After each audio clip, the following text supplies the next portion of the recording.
अगर आप भी बी फार्म थर्ड सेमेस्टर के फार्मास्यूटिकल ऑर्गेनिक केमिस्ट्री 2 के शॉर्ट क्वेश्चंस की तैयारी करने की सोच रहे हैं तो ये वीडियो सिर्फ आपके लिए है, क्योंकि इसी वीडियो में हम बी फार्म थर्ड सेमेस्टर के फार्मास्यूटिकल ऑर्गेनिक केमिस्ट्री 2 के 50 मोस्ट इंपॉर्टेंट शॉर्ट क्वेश्चंस को आप सभी स्टूडेंट्स के साथ बहुत अच्छे से point to point hand written form में डिस्कस करेंगे।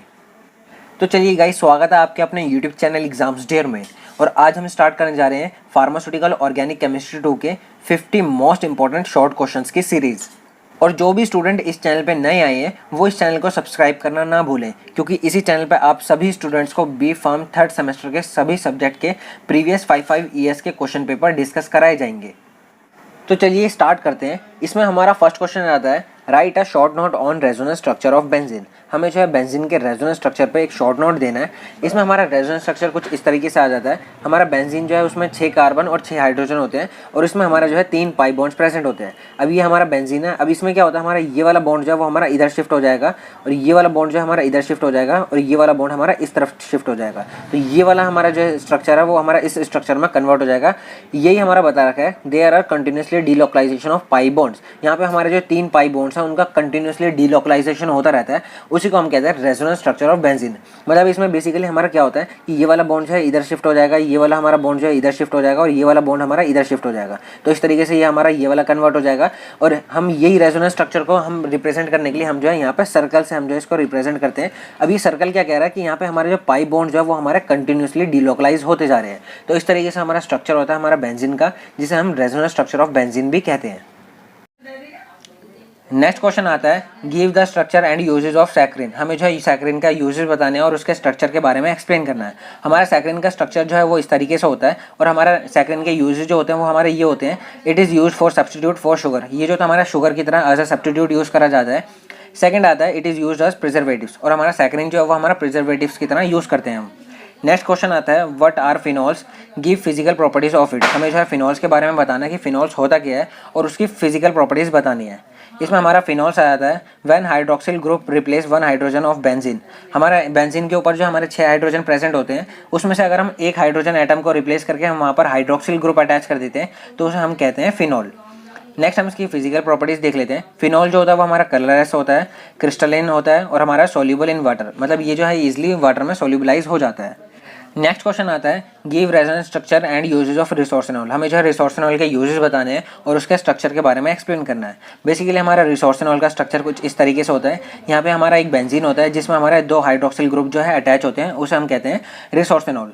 यहाँ पे हमारा यूजेज देख लेते हैं। It is use to treat acne. ये जो हमारा एक्ने को ट्रीट करने के लिए रिसोर्सिनॉल का यूज़ करा जाता है। It is used as disinfectants. और हम डिसइंफेक्टेंट्स की तरह हम जो है रिसोर्सिनॉल का यूज़ करते हैं।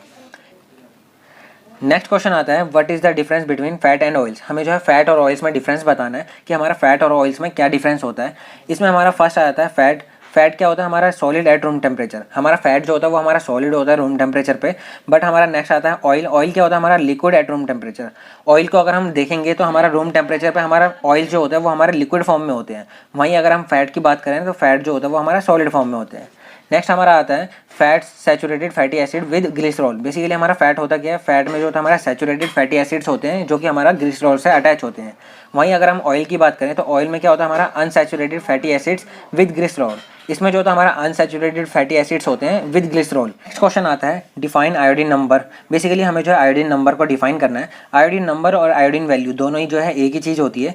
ये जो है आपको एग्जाम्स में घुमा फिरा के पूछ सकता है। इसमें हमारा आयोडीन वैल्यू आ जाता है, number of grams of iodine that would added to carbon carbon double bonds present in 100 gram of fat and oils. Basically हमारा यहाँ क्या होता है, हमारा कितने ग्राम्स जो है आयोडीन हम ऐड करवा सकते हैं हमारे कार्बन कार्बन डबल बॉन्ड्स के साथ, जो कि हमारा 100 ग्राम फैट और ऑयल्स में होते हैं। बेसिकली हमारा फैट और ऑयल्स में हमारे carbon carbon double bonds present होते हैं जिसको हम अनसैचुरेटेड बॉन्ड्स भी कहते हैं। अब उन अनसैचुरेटेड बॉन्ड्स की जगह हम कितने आयोडीन जो है वो हम फिक्स कर सकते हैं जिससे वो जो है हमारा सैचुरेटेड में कन्वर्ट हो जाएंगे। तो इस तरीके से हमारा होता है कि हम कितना हमारा जो आयोडीन रिक्वायर है हमारे उन डबल बॉन्ड्स को कंप्लीट करने के लिए, उसको जो है डबल बॉन्ड से सिंगल बॉन्ड्स में कन्वर्ट करने के लिए हमारा कितना आयोडीन जो है वो हमारा यूज़ हो रहा है, उसे हम कहते हैं आयोडीन वैल्यू। हर ऑयल की आयोडीन वैल्यू जो होती है वो हमारी डिफरेंट होती है। जितना ज़्यादा आयोडीन वैल्यू होगी उतना ही ज़्यादा उसमें जो है डबल बॉन्ड्स प्रेजेंट होते हैं। तो इस तरीके से हम जो है किसी भी ऑयल या फिर फैट में हम डबल बॉन्ड्स को डिटरमाइन कर सकते हैं। नेक्स्ट क्वेश्चन आता है define acetyl value and give it significance. हमें जो है एसिडाइल वैल्यू की डिफाइन देनी है और उसके सिग्निफिकेंस के बारे में बताना है। चलिए सबसे पहले हम एसिडाइल वैल्यू के बारे में देख लेते हैं कि एसिडाइल वैल्यू होती क्या है। mg of KH required to neutralize acetic acid produced by hydrolysis of 1 gram of acetylated substance। मतलब जब भी हम एसिटाइलेटेड सब्सटेंस को बॉईल करते हैं, उसका हाइड्रोलिसिस करवाते हैं, तो उस वहाँ पर जो हमारा एसिटिक एसिड प्रोड्यूस होता है। अब कितना हमारा KOH जो है वो हमारा रिक्वायर्ड है उस एसिटिक एसिड को न्यूट्रलाइज करने के लिए, उसे हम कहते हैं एसिटाइल वैल्यू। नेक्स्ट हम इसके सिग्निफिकेंस देख लेते हैं। फर्स्ट आता है it measure hydroxy acid in lipids. ये जो होता है हमारा हाइड्रोक्सी एसिड हमारा कितना प्रेजेंट है हमारे लिपिड में, उसको मेजर करने के लिए हम एसिडाइल वैल्यू का यूज़ करते हैं। सेकंड आता है acetyl value increases free fatty acids increases. मतलब जितनी ज़्यादा हमारी एसिडाइल वैल्यू आएगी उतना ही ज़्यादा हमारा सैंपल में फ्री फैटी एसिड्स प्रेजेंट है। चलिए नेक्स्ट क्वेश्चन आता है what are the uses of triphenyl methane. हमें जो है ट्राइफिनाइल मीथेन के यूजेज बताने हैं। ये हम कहाँ कहाँ यूज़ करते हैं। इन डाइज, पेंटिंग इंक्स। ये जो होता है हम डाइस की तरह यूज़ करते हैं और हमारा पेंटिंग करने के लिए हम जो है इसको इंक की तरह यूज़ करा जाता है हमारा ट्राइफिनाइल मीथेन। सेकंड आता है हमारे टेक्सटाइल एप्लीकेशंस। मतलब बहुत सारे मतलब कपड़ों को या फिर हमारा फैब्रिक्स जो होते हैं उनको डाई करने के लिए हम जो है ट्राइफिनाइल मीथेन का यूज़ करते हैं। नेक्स्ट क्वेश्चन आता है give physical and chemical properties of naphthalene. हमें जो है नेफ्थलीन की फिजिकल और केमिकल प्रॉपर्टीज के बारे में बताना है। इसमें हमारा फर्स्ट आता है फिजिकल प्रॉपर्टीज। ये जो होता है हमारा कलरलेस होता है, क्रिस्टलाइन सॉलिड होता है, insoluble in water and moth ball order. मतलब बेसिकली हमारा नेफ्थलीन जो है वो हमारा कलरलेस होता है, क्रिस्टलाइन सॉलिड होता है, इनसॉल्युबल इन वाटर मतलब वाटर में जो है सही से सॉल्युबलाइज नहीं होता, और इसकी हमारी ऑर्डर जो होती है मतलब खुशबू जो होती है वो हमारी मॉथ बॉल वाली होती है। नेक्स्ट हम इसकी केमिकल प्रॉपर्टीज देख लेते हैं। इसमें हमारा फर्स्ट आता है रिडक्शन और सेकंड आता है हमारा ऑक्सीडेशन। सबसे पहले हम रिडक्शन की बात कर लेते हैं। इसमें हम नेफ्थलीन का रिएक्शन कराते हैं Na के साथ इन प्रेजेंस ऑफ इथेनॉल, और हमारा टेम्परेचर क्या रखते हैं हम 78 डिग्री सेल्सियस, और यहाँ पे हमारा जो है 1,4 डाई हाइड्रो नेफ्थलीन बन जाता है। तो बेसिकली हमारा यहाँ पे क्या है, हमारा एक डबल बॉन्ड जो है वो हमारा ब्रेक होके वहाँ पे 2 हाइड्रोजन ग्रुप जो है वो अटैच हो जाएंगे, इसलिए हम यहाँ पे 1,4 डाई हाइड्रो नेफ्थलीन कह रहे हैं। नेक्स्ट हम ऑक्सीडेशन की बात कर लेते हैं। ऑक्सीडेशन में क्या होता है हमारा यहाँ पे नेफ्थलीन है, नेफ्थलीन का हम रिएक्शन करा रहे हैं CrO3 के साथ इन प्रेजेंस ऑफ CH3COOH। यहाँ पे हमारा जो है 1,4 नेफ्थोक्विनोन बन जाता है। बेसिकली हमारे यहाँ पे जो है 2 ऑक्सीजन एटम जो है वो अटैच हो गए हैं डबल बॉन्ड्स के साथ। नेक्स्ट क्वेश्चन आता है डिफाइन साइक्लोएल्केन्स। हमें जो है साइक्लोएल्केन्स की डिफाइन देनी है। Cycloalkanes are monocyclic saturated hydrocarbons. Cycloalkanes जो होते हैं वो हमारे मोनोसाइक्लिक सैचुरेटेड हाइड्रोकार्बन्स होते हैं, मतलब इसमें जो है कोई भी डबल बॉन्ड्स प्रेजेंट नहीं होता। एग्जांपल के तौर पे आप जो है यहाँ पे साइक्लोप्रोपेन और साइक्लोब्यूटेन लिख सकते हैं। इसका आप चाहें तो इस तरीके से डायग्राम भी बना सकते हैं। साइक्लोप्रोपेन जो है वो हमारा इस तरीके से बनता है, यहाँ पे हमारा जो है ट्राइंगल शेप में हमारा साइक्लोप्रोपेन बनता है, और हमारा स्क्वायर शेप में हमारा जो है साइक्लोब्यूटेन बनता है। तो इस तरीके से हमारा साइक्लोप्रोपेन और साइक्लोब्यूटेन का डायग्राम होता है। नेक्स्ट क्वेश्चन आता है give the structure and uses of DDT। हमें जो है DDT के स्ट्रक्चर और उसके यूज के बारे में बताना है। अब DDT की फुल फॉर्म देख लेते हैं। सबसे पहले DDT की फुल फॉर्म होती है हमारी डाइक्लोरो डाइफिनाइल ट्राइक्लोरो इथेन। इसका हमारा इस तरीके से स्ट्रक्चर होता है। यहाँ पे हमारा 2 फिनाइल ग्रुप होते हैं जिसके साथ हमारा 2 क्लोरो ग्रुप जो है वो अटैच होते हैं, तो इसलिए हम इसको डाइक्लोरो डाइफिनाइल कहते हैं। और ऊपर की तरफ हमारी जो है एक इथेन की चेन होती है जिसके साथ हमारा 3 क्लोरो ग्रुप अटैच होते हैं, इसलिए हम ट्राइक्लोरो इथेन कहते हैं। तो इस तरीके से हमारा इसका स्ट्रक्चर होता है और इस वजह से हम जो इसको डाइक्लोरो डाइफिनाइल ट्राइक्लोरो इथेन कहते हैं। नेक्स्ट अब हम इसका यूज देख लेते हैं कि कहाँ कहाँ हम जो है DDT को यूज़ कर सकते हैं। इसमें हमारा फर्स्ट आता है इंसेक्टिसिडल। हमारा DDT जो होता है वो हमारा इंसेक्टिसिडल प्रॉपर्टीज़ होती है, मतलब वो जो हमारा इंसेक्ट को किल करने के लिए हम जो है इसको यूज़ करते हैं। सेकेंड आता है हमारा पेस्टिसिडल। अब हमारा DDT जो होता है उसकी पेस्टिसिडल प्रॉपर्टीज़ होती है, मतलब वो जो हमारा पेस्ट को भी किल करता है और उसको कंट्रोल करने में हम उसको यूज़ करते हैं। तो इस तरीके से हमारा स्ट्रक्चर और यूजेज हो जाते हैं हमारे DDT के।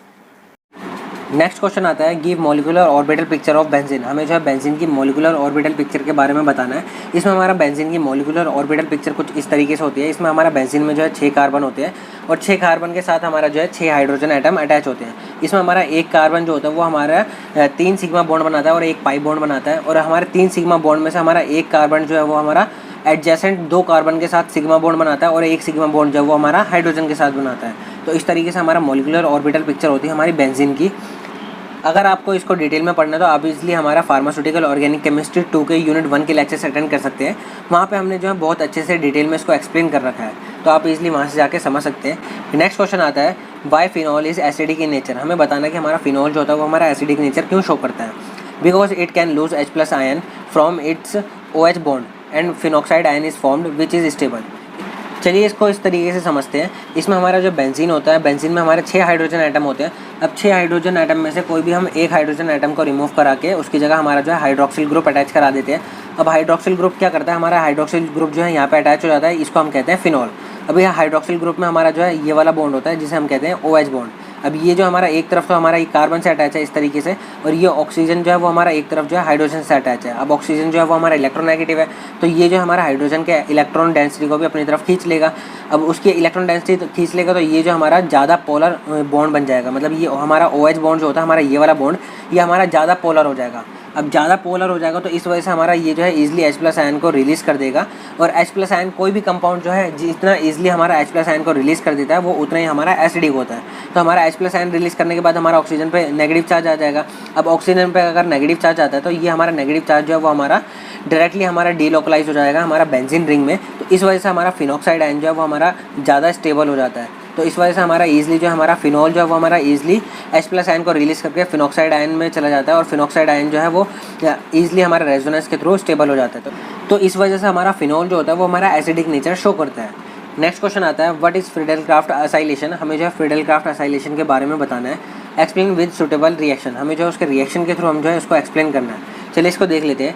Addition of acyl group take place in benzene, हम बेंजीन में असाइल ग्रुप का एडिशन कराते हैं, उसे हम कहते हैं फ्रीडेल-क्राफ्ट असाइलेशन। इसमें हमारा यहाँ पे एग्जांपल दे रखा है, हमने यहाँ पे बेंजीन लिया है, बेंजीन का हम जो है असाइल ग्रुप के साथ रिएक्शन करा रहे हैं इन प्रेजेंस ऑफ AlCl3। AlCl3 यहाँ पे हमारा जो है कैटलिस्ट की तरह वर्क कर रहा है, और यहाँ पे हमारा जो है बेंजीन में से H+ आयन यहाँ पे अटैच था, तो हमारा ये बेंजीन का H+ आयन और हमारा यहाँ का Cl, ये दोनों मिलके हमारा HCl बना देंगे, और यहाँ पे हमारा as a by product HCl निकल जाएगा, और हमारा ये असाइल ग्रुप जो है वो हमारा यहाँ पे बेंजीन पे अटैच हो जाएगा। तो इस तरीके से हमारा ये प्रोडक्ट आ गया और यहाँ पे हमारा HCl रिलीज हो जाता है। नेक्स्ट क्वेश्चन आता है give structure and uses of नेप्थॉल, हमें जो नेप्थॉल का स्ट्रक्चर और यूजेस बताने हैं। हमारा नेप्थॉल का स्ट्रक्चर कुछ इस तरीके से होता है, यहाँ पे हम कह सकते हैं कि यहाँ पे हमारा जो फिनॉल रिंग है इसके साथ अगर हम एक और बेंजीन रिंग अटैच करा देते हैं तो वो हमारा बन जाता है नेप्थॉल। नेक्स्ट हम इसका यूज देख लेते हैं। ये it is used as insecticides, it is used in dye making, हम जो है डाइज को बनाने के लिए हम जो है उसका यूज़ कर सकते हैं। It is used in perfume making, और हम जो है परफ्यूम के फॉर्मेशन या फिर उसके सिंथेसिस में हम जो है इसका नेप्थॉल का यूज़ करते हैं। तो ये हमारे यूजेस थे नेप्थॉल के। नेक्स्ट क्वेश्चन आता है एक्सप्लेन एसिड वैल्यू, हमें जो एसिड वैल्यू को एक्सप्लेन करना है कि एसिड वैल्यू होती क्या है।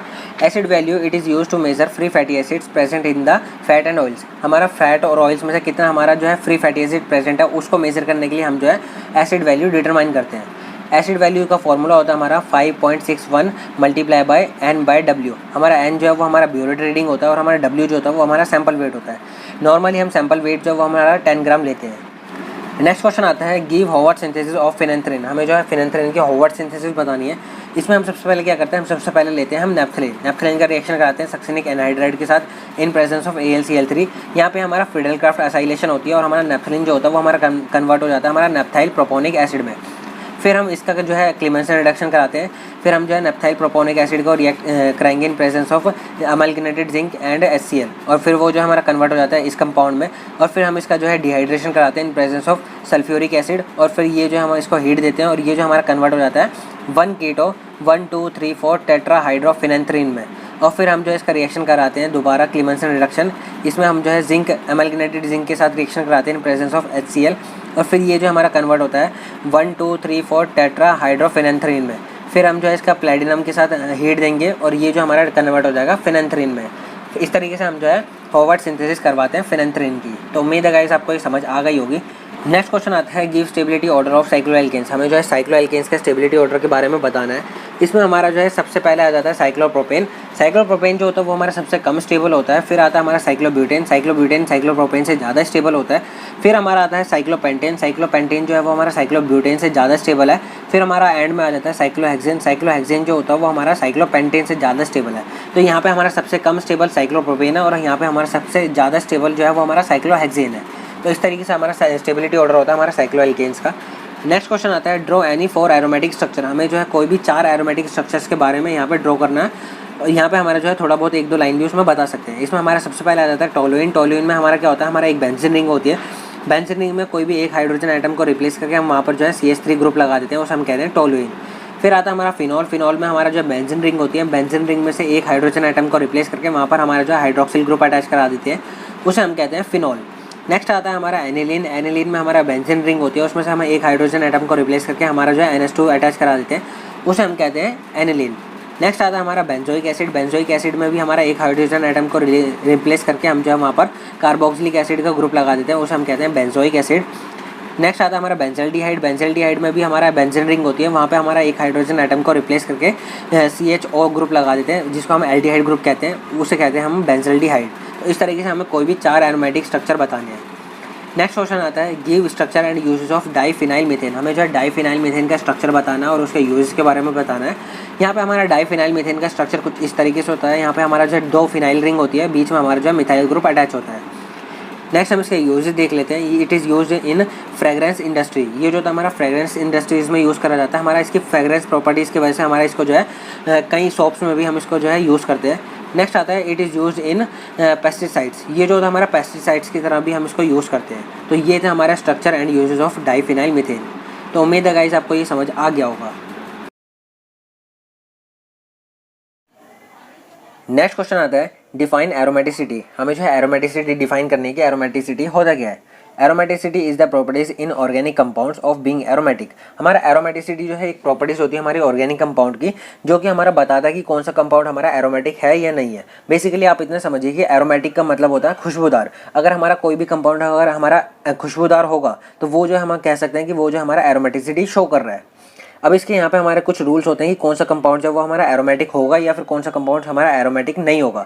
इसके हमारे यहाँ पे 3 रूल्स होते हैं। फर्स्ट आता है हमारा प्लेनर, सेकंड आता है हमारा delocalisation of pi electrons and third आता है हमारा हकल रूल्स। अगर कोई भी कंपाउंड अगर हमारा अननोन कंपाउंड है और वो अगर इन तीनों रूल्स को फॉलो कर रहा है तो वो हम कह सकते हैं कि वो जो हमारा एरोमेटिसिटी शो करेगा।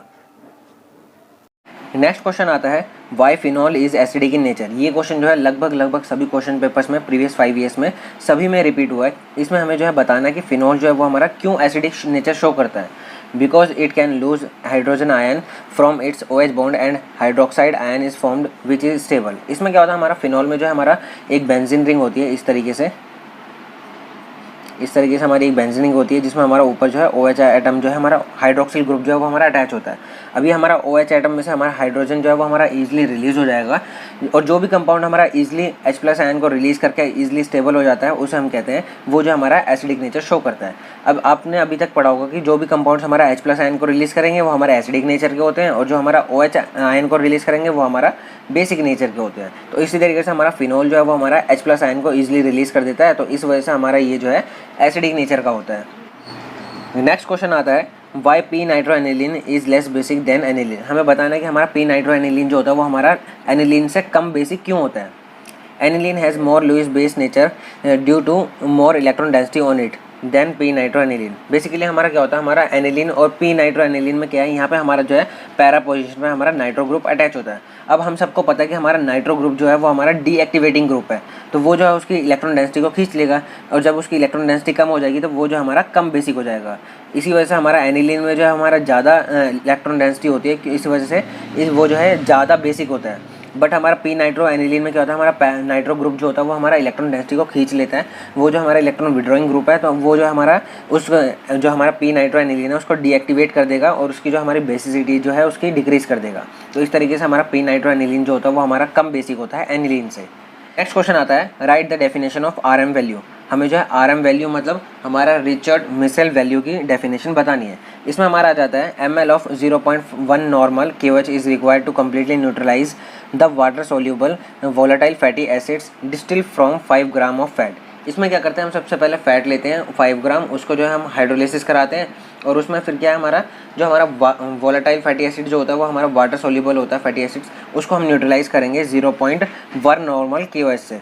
अब 0.1 नॉर्मल KOH से जब न्यूट्रलाइज़ करेंगे तो कितना हमारा 0.1 नॉर्मल KOH जो है वो हमारा रिक्वायर्ड होगा उसको कम्प्लीटली न्यूट्रलाइज़ करने के लिए, उसे हम कहते हैं रिचर्ड मिशेल वैल्यू।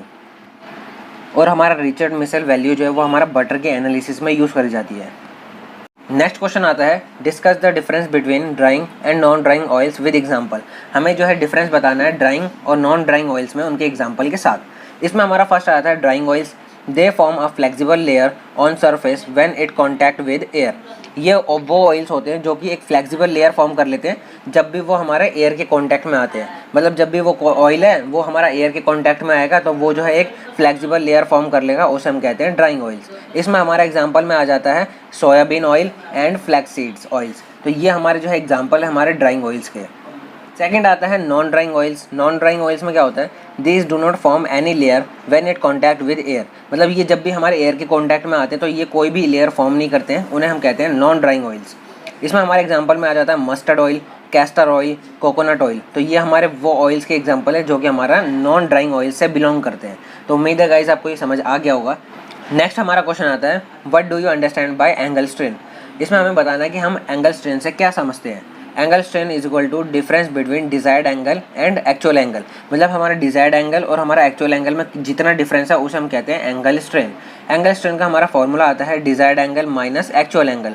इसमें हमारा जो है डिजायर्ड एंगल हमने यहाँ पे साइक्लोप्रोपेन का ले रखा है 0.9 डिग्री 28 मिनट्स। उसमें हम जो है जो भी हमारा एक्चुअल एंगल जो है साइक्लोप्रोपेन जो है उसका एक्चुअल एंगल होता है हमारा 60, तो उसको हम माइनस करके हमारा एंगल स्ट्रेन जो है हम निकाल लेंगे। तो इस तरीके से हमारा एंगल स्ट्रेन का फॉर्मूला होता है। इसमें हम जो है एंगल पुट करके इजीली हम एंगल स्ट्रेन की वैल्यू निकाल सकते हैं। नेक्स्ट क्वेश्चन आता है, write the different conformation of ethane. हमारे जो है इथेन की डिफरेंट कन्फॉर्मेशंस के बारे में हमें बताना है। यहाँ पे हमारा इथेन की जो है 2 कन्फॉर्मेशंस होती है। फर्स्ट आती है हमारी इक्लिप्स कन्फॉर्मेशन। हमारे इक्लिप्स कन्फॉर्मेशन में हमारा इथेन जो है इस तरीके से हमारा उसका स्ट्रक्चर शो करा जाता है। सेकंड आती है हमारी स्टैगर्ड कन्फॉर्मेशन। स्टैगर्ड कन्फॉर्मेशन में हमारा जो इथेन है उसका स्ट्रक्चर कुछ इस तरीके से शो करा जाता है। तो ये वाली हमारी जो है इक्लिप्स्ड है और ये वाली हमारी जो है स्टैगर्ड है। नेक्स्ट क्वेश्चन आता है, illustrate the principle of saponification value. हमें जो है स्पूनिफिकेशन वैल्यू का प्रिंसिपल बताना है। इसमें हमारा आ जाता है principle, number of ml of KH required to completely hydrolyse the 1 gram of oil and fat. मतलब 1 ग्राम फैट या ऑयल को हम अच्छी तरीके से हाइड्रोलाइज करने पे हमारा कितना KOH जो है वो हमारा रिक्वायर्ड है। अब यहाँ पे हमारा KOH क्या है, हमारा पोटेशियम हाइड्रोक्साइड। अब कितना हमारा ml of potassium hydroxide required है हमारा 1 ग्राम फैट या फिर ऑयल्स को कम्प्लीटली हाइड्रोलाइज करने के लिए, उसे हम कहते हैं स्पूनिफिकेशन वैल्यू। यहाँ पे हमारा स्पूनिफिकेशन वैल्यू का फॉर्मूला दे रखा है 28.05 multiply by blank titration minus जो हमारा सैम्पल टाइट्रेशन है वो उसको हम ए की जगह पुट कर देंगे और हमारा बी की जगह जो है हमारा ब्लैंक टाइट्रेशन को पुट कर देंगे। और नीचे हमारा वेट जो है वो हम 1 रखेंगे क्योंकि हमने यहाँ पे जो है 1 ग्राम सैंपल ले रहे हैं। तो हम जो है यहाँ पे W जो है वो हमारा वेट ऑफ सैंपल को शो कर रहा है। तो यहाँ पे हम नीचे 1 रख देंगे और सिंपली हम इसके थ्रू स्पूनिफिकेशन वैल्यू निकाल सकते हैं। तो उम्मीद है गाइस आपको ये समझ आ गया होगा। नेक्स्ट क्वेश्चन आता है, predict the structure and medicinal uses of DDT and naphthalene. हमें जो है DDT और नेप्थलीन के स्ट्रक्चर और मेडिसिनल यूजेस के बारे में डिस्कस करना है। सबसे पहले हम आ जाते हैं DDT पे। DDT की हमारी फुल फॉर्म होती है डाइक्लोरो डाइफिनाइल ट्राइक्लोरो इथेन। तो इस तरीके से हमारी इसकी फुल फॉर्म होती है और ये हमारा इस तरीके से इसका स्ट्रक्चर होता है। It is use to control malaria, और ये जो हमारा मलेरिया में यूज़ करा जाता है और ये जो हमारा बॉडी लाइस में यूज़ करा जाता है और हमारा ये जो है इंसेक्टिसाइड्स और पेस्टिसाइड्स की तरह भी यूज़ करा जाता है। नेक्स्ट हम बात करते हैं नेप्थलीन की। नेप्थलीन का स्ट्रक्चर ये इस तरीके से होता है, हमारी 2 बेंजीन रिंग जो है फ्यूज हो जाती है उसे हम कहते हैं नेप्थलीन। इसमें हमारा जो है it is use as anti cancer, anti microbial और एंटी डिप्रेसेंट। ये जो होता है हमारी इसकी प्रॉपर्टीज़ होती है नेप्थलीन की। तो ये हमारा जो है कैंसर में यूज़ करा जाता है, माइक्रोबियल एक्टिविटी मतलब माइक्रोबियल ग्रोथ है उसको इनहिबिट करने में यूज़ करा जाता है, और हमारा एंटी डिप्रेसेंट एक्टिविटी होती है। तो मतलब हमारे डिप्रेशन को ट्रीट करने के लिए भी हम नेप्थलीन का यूज़ करते हैं। तो ये थे हमारे स्ट्रक्चर और uses of DDT and naphthalene. Next question आता है, व्हाट इज़ बनाना बॉन्डिंग। हमें बताना कि बनाना बॉन्डिंग होती है। It is a type of chemical bonding in which shape of electron bond resemble with banana. इसमें हमारा क्या होता है, हमारा बनाना बॉन्डिंग जो है एक तरीके की केमिकल बॉन्डिंग होती है जिसमें हमारा जो हमारा इलेक्ट्रॉन बॉन्ड का शेप जो होता है वो हमारा बनाना से रिसेंबल करता है। तो इस वजह से हम इसको बनाना बॉन्डिंग कहते हैं। नेक्स्ट क्वेश्चन आता है, give structure and uses of saccharin. हमें जो है सैकरिन का स्ट्रक्चर और उसके यूजेज के बारे में बताना है। अब सैकरिन का स्ट्रक्चर कुछ इस तरीके से होता है, इसके यूजेज देख लेते हैं। सैकरिन जो होता है वो हमारा स्वीटनर्स की तरह यूज़ करा जाता है क्योंकि वो जो है टेस्ट में मीठा होता है। सेकंड आता है हमारा प्रिजर्वेटिव्स। अब सैकरिन जो है हम उसको प्रिजर्वेटिव्स की तरह भी यूज़ करते हैं क्योंकि हमारे सैकरिन के अंदर एंटी माइक्रोबियल प्रॉपर्टीज़ होती है, मतलब वो जो हमारा माइक्रोब की ग्रोथ को इनहिबिट करता है। तो इस वजह से हम जो है सैकरिन का प्रिजर्वेटिव्स में भी यूज़ करते हैं। बहुत सारी फॉर्मुलेशन में हम जो है सैकरिन का यूज़ करते हैं as a preservatives. Next question आता है, give molecular orbital picture of benzene. हमें जो है बेंजीन की मॉलिकुलर ऑर्बिटल पिक्चर के बारे में एक्सप्लेन करना है।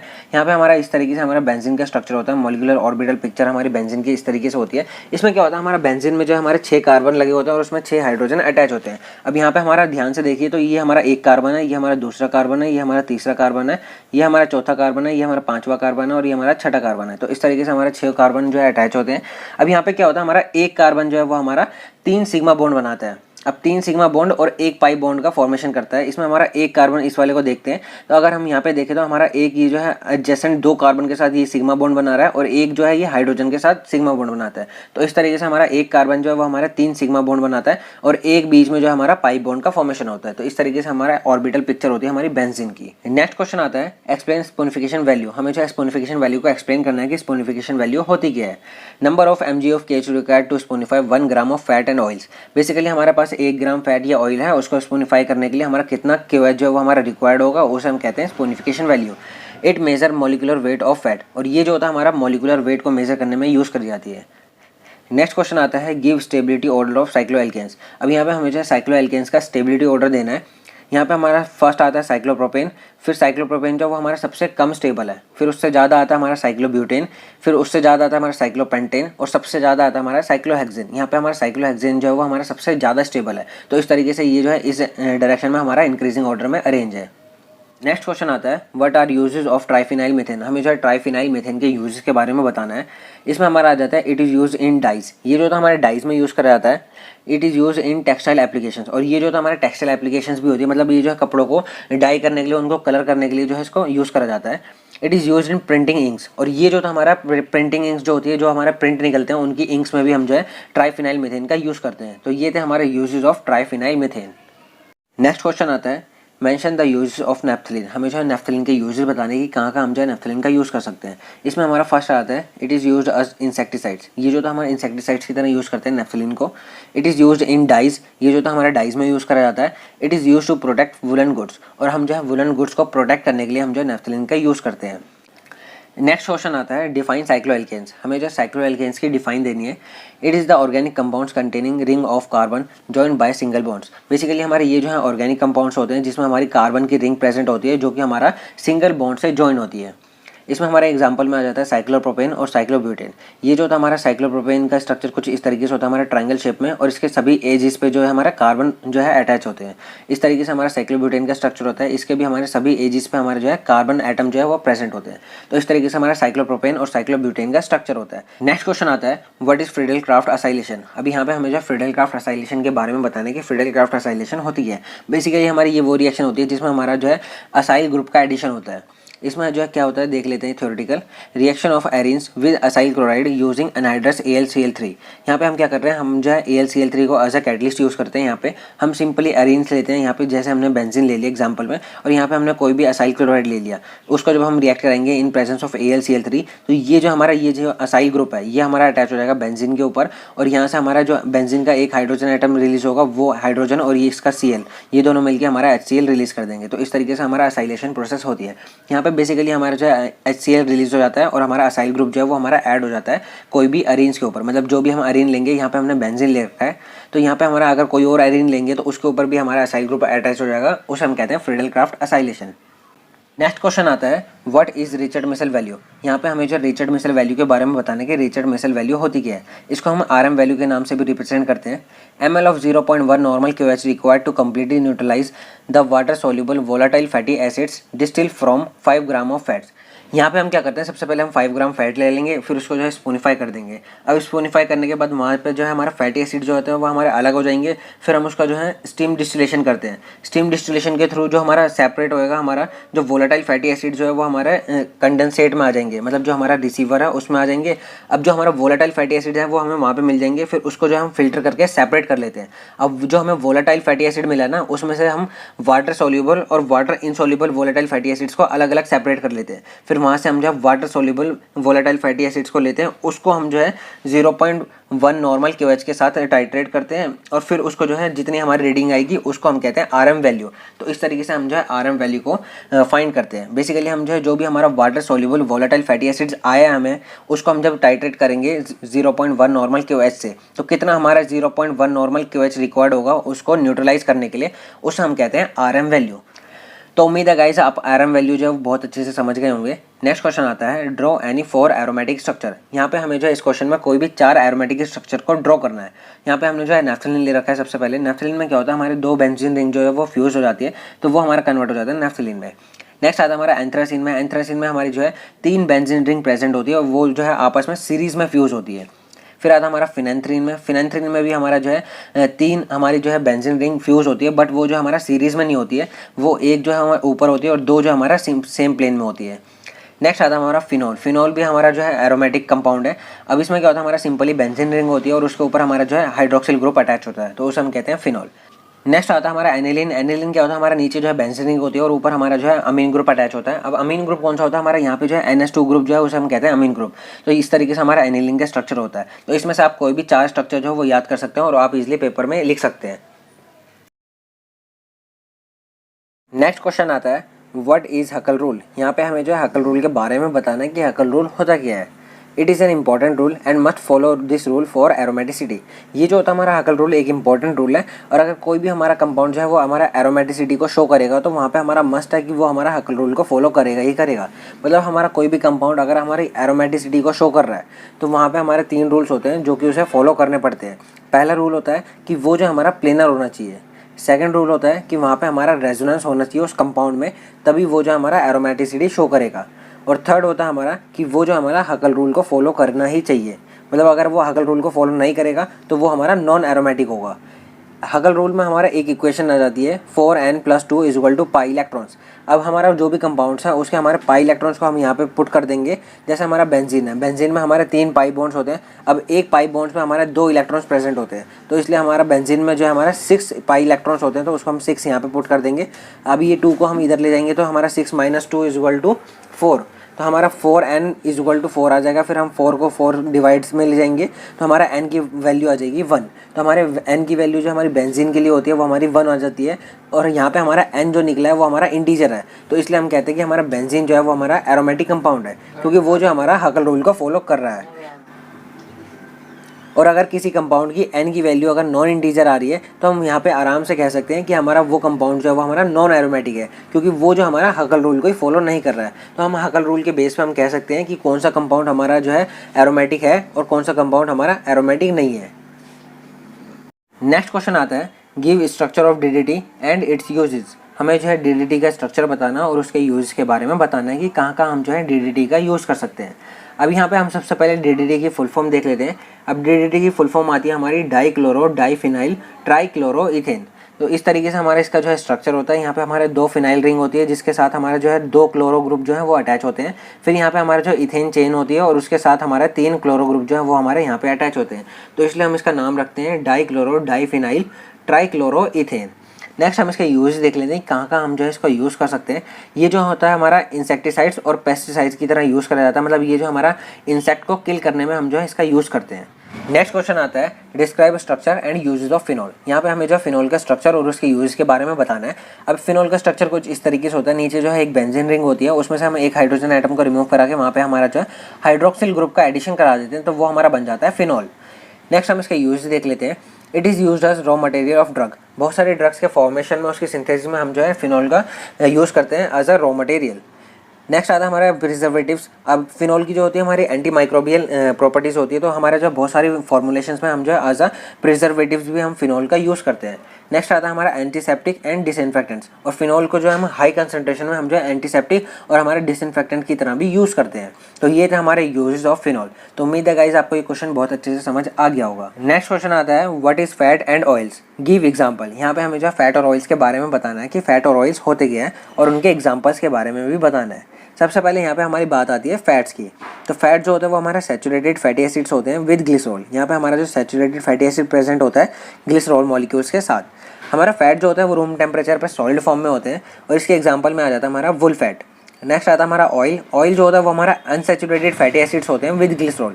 हमारा ऑयल्स में जो होता है हमारा अनसैचुरेटेड फैटी एसिड प्रेजेंट होते हैं, और ऑयल जो होता है वो हमारा रूम टेम्परेचर पर लिक्विड फॉर्म में होते हैं। और इसके एग्जांपल में आ जाता है हमारा ऑलिव ऑयल, मस्टर्ड ऑयल, या फिर बहुत सारे ऑयल जो भी आप रेगुलर यूज़ में यूज़ कर रहे हैं। नेक्स्ट क्वेश्चन आता है what is acid value, give its uses. हमें जो है एसिड वैल्यू के बारे में बताना है कि एसिड वैल्यू होती क्या है और उसके यूजेस के बारे में बताना है। सबसे पहले हम देख लेते हैं एसिड वैल्यू होती क्या है। Number of mg of KH required to neutralise free fatty acid present in sample. अब यहाँ पे हमारा सैंपल क्या है, हमारा जो भी हम ऑयल या फिर फैट ले रहे हैं उसमें हमारा कितना फ्री फैटी एसिड प्रेजेंट है, उसको न्यूट्रलाइज करने के लिए हमारा कितना क्यूएच जो वो हमारा रिक्वायर है, मतलब कितना क्यूएच जो वो हमारा फ्री फैटी एसिड को न्यूट्रलाइज करने के लिए लगेगा, उसे हम कहते हैं एसिड वैल्यू। जितना ज़्यादा हमारा क्यूएच लगेगा उतनी ज़्यादा हमारी एसिड वैल्यू होगी। बेसिकली हमारा एसिड वैल्यू जो होती है वो हमारा क्यूएच को रिप्रेजेंट करती है कि कितना हमारा क्यूएच जो है वो हमारा फ्री फैटी एसिड्स को न्यूट्रलाइज करने के लिए रिक्वायर्ड है। It is measured free fatty acids, ये जो होता है हमारा फ्री फैटी एसिड्स को मेज़र करने के लिए यूज़ करा जाता है कि किसी भी हमारा सैंपल है ऑयल या फैट का, उसमें हमारा कितने फ्री फैटी एसिड्स प्रेजेंट है।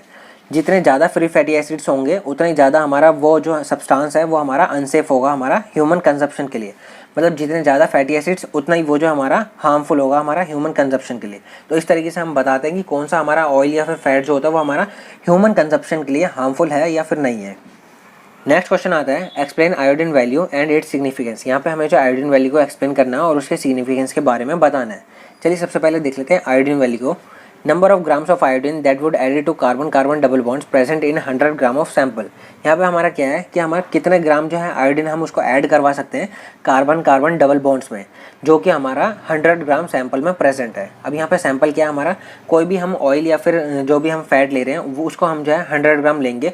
अब उसमें जितने भी हमारे डबल बॉन्ड्स प्रेजेंट हैं, अब उन डबल बॉन्ड्स में हम जो है ब्रेक करवा के कितने हम जो है उसमें आयोडीन जो है ऐड करवा सकते हैं, उसे हम कहते हैं आयोडीन वैल्यू। अब यहाँ पे इसको इस तरीके से समझिए, ये आपकी जो है चेन है जो कि आपके सैंपल में मतलब ऑयल या फिर फैट की कोई भी चेन है उसमें हमारा ये जो हमारे डबल बॉन्ड प्रेजेंट है। अब इसमें होता क्या है, जब हम इसको जो है ट्रीट करवाते हैं आयोडीन के साथ, तो ये जो हमारा ये डबल बॉन्ड जो है वो हमारा ब्रेक होके यहाँ पे हमारा जो है एक आयोडीन ऊपर लग जाता है और एक आयोडीन आइटम नीचे लग जाता है। तो इस तरीके से ये जो होता है हमारा अनसैचुरेटेड से सैचुरेटेड में कन्वर्ट हो जाता है और यहाँ पे हमारे डबल बॉन्ड्स को ब्रेक करके हमारा जो है अब ये जो हमारा हैलोजन आइटम है हमारा आयोडीन जो होता है वो हमारा अपटेक हो जाता है। तो इस तरीके से हम जो आयोडीन वैल्यू को फाइंड कर सकते हैं। नेक्स्ट अब हम इसके सिग्निफिकेंस देख लेते हैं। It measure the double bonds, ये जो होता है हमारे डबल बॉन्ड्स को मेजर करने में हेल्प करता है कि कितने हमारा जो सैंपल में या फिर कोई भी हमारा ऑयल या फिर फैट है उसमें हमारे कितने डबल बॉन्ड्स प्रेजेंट है। जितने ज़्यादा डबल बॉन्ड्स प्रेजेंट होंगे उतने ज़्यादा हमारे आयोडीन जो है वो अटैच हो जाएंगे। जितने ज़्यादा आयोडीन अटैच होंगे उतनी ज़्यादा हमारी जो है आयोडीन वैल्यू आएगी। तो इस तरीके से हम जो है डबल बॉन्ड्स को मेजर कर सकते हैं। यहाँ पे हमारा बता रखा है जितने ज़्यादा कार्बन कार्बन डबल बॉन्ड्स होंगे उतनी ज़्यादा हमारी जो है रैपिड रेंसिडिटी होगी। मतलब जितने ज़्यादा हमारे जो कार्बन कार्बन डबल बॉन्ड्स होंगे हमारे कोई भी ऑयल या फिर फैट में, तो उतने ही हमारे उसके जो है रेंसिडिटी के चांसेस जो होते हैं वो हमारे ज़्यादा हो जाते हैं। नेक्स्ट क्वेश्चन आता है डिफाइन स्पोनिफिकेशन वैल्यू। यहाँ पे हमें जो है स्पोनिफिकेशन वैल्यू की डिफाइन देनी है। स्पोनिफिकेशन वैल्यू होती है saponification value number of mg of KH required to completely hydrolyse 1 gram of sample. यहाँ पे हमारा सैंपल क्या है, हमारा ऑयल या फिर फैट। हमारा 1 ग्राम ऑयल या फिर फैट को हम कम्प्लीटली अगर हाइड्रोलाइज करेंगे तो उसमें हमारा कितना QH जो है वो हमारा रिक्वायर्ड होगा, उसे हम कहते हैं स्पोनिफिकेशन वैल्यू। अब यहाँ पे हमारा कम्प्लीटली हाइड्रोलाइज का मतलब क्या है कि हमारा एसिड वैल्यू में हमने क्या करा था, हमने जो है फ्री फैटी एसिड्स को न्यूट्रलाइज करके वहाँ पे हमने जो है एसिड वैल्यू को निकाला था।